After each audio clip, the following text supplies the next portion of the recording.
Now back to Inside West Virginia Politics with Mark Curtis. All right, welcome back to Inside West Virginia Politics. Let's talk about the opioid issue. I asked Attorney General Morrissey about this last week. We had this massive bill, bipartisan bill passed, signed by the president last week. What do you think is good about it? And are there things that we didn't address that we need? Well, first of all, I got Jesse's Law in there. I've been working so hard on Jessie Grubb's law, and beautiful little Jessie, and her life would not be in vain. We know now that we can protect other people.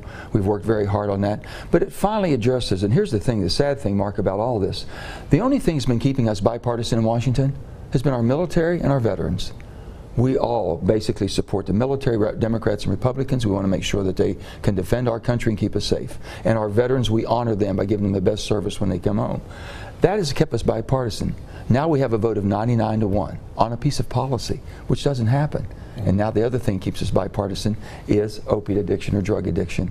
It's awful because basically it attacks everybody. It doesn't care whether you're Democrat, Republican, liberal, or conservative. It'll get you, and we've got to protect our people.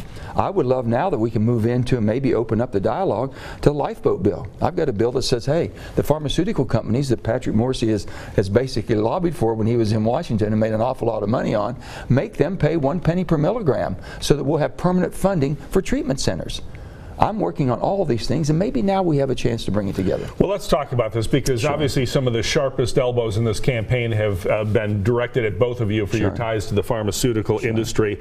You had a press conference last week calling him out, saying he was about to settle with McKesson, one of the companies accused of dumping millions of dollars of pills into the state opioids. It never happened. There was never a settlement. There was never a news conference. I mean, what in your mind do you think happened? Well, if you read the reports, basically they did put in their public reports. As far as McKesson, they had the board meeting on Thursday, which I said they would do. In that report, they set $34 million aside for settlement. Didn't name anything. Let me tell you what we stopped. And I've said this. We received under the predecessor, under Patrick Morrissey's predecessor, Attorney General, $1.8 billion settlement for tobacco. For tobacco. He wants to settle. He settled with Cardinal, who he basically represented before as a lobbyist, $20 million. He wanted to settle, and he wants to settle in that $30–35 million range with McKesson. But isn't that typical of the settlements other states are getting? I'm not worried about what other states. Are we getting lowballed, or are we getting basically what everybody else is getting? There's no one's been damaged as much as West Virginia. There's not another state that's been affected like our state. So what should he do? We're ground zero. What should he ask for? We should basically talk to the professionals. Go talk to the corrections. They cost $77 million a year. 77 just to incarcerate people because of drug addiction. We spent another $291 million from DHHR, who basically is supporting families have been just, that's $368 million. So is that what we should ask for? We should be asking for what the damages have been done.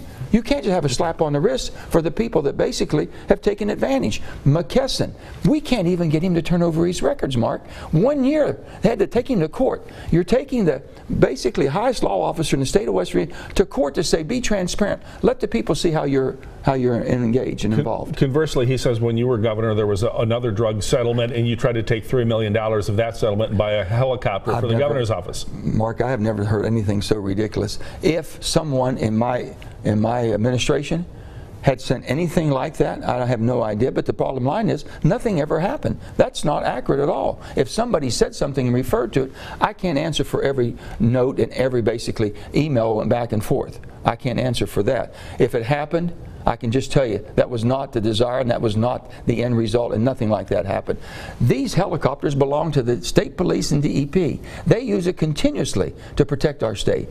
The agency, basically, all agencies use these aircraft. The governor doesn't have anything. The governor is part of this government. Early in this, in the news conference, when I asked you about it last week, you said point blank, Patrick Morrissey is a liar. Earlier in this program, he said Joe Manchin is dishonest. What about the nasty? How nasty is the tone of this campaign? Well, it shouldn't be that way. You know what? I think people are sick and tired of civility, and we see all the danger and harm is being done.